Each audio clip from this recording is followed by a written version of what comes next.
Talk about this demand uncertainty they see in the back half of this year.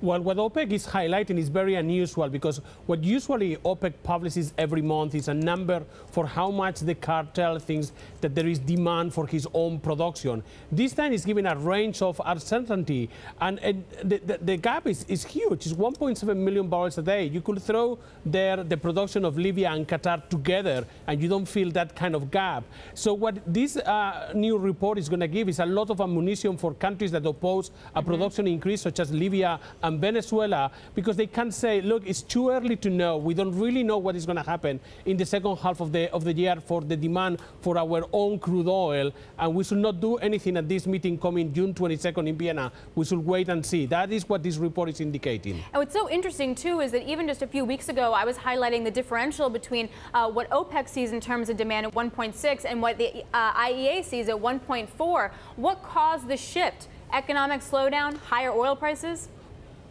A combination of both, and also more production coming from the United States. Remember, this is demand for OPEC own production, so if the United States is pumping more oil, there is less need for the cartel to produce. But there's also a huge uncertainty of how it's going to be the second half of the year. We just have the beginning of a potential trade war between the United States and some G7 countries, and all of that is making OPEC more cautious of what is the outlook for the second half of the year. And the flip side is also supply, like you mentioned. If you come inside the Bloomberg, this is the chart's going to be over the next week and a half. That's Russia's supply is that blue line, and then OPEC total production output is that purple line. What we also learned is that Saudi output was over 10 million barrels of oil a day for the first time since October. And there are reports that Russia, some companies are starting to cheat on the deal.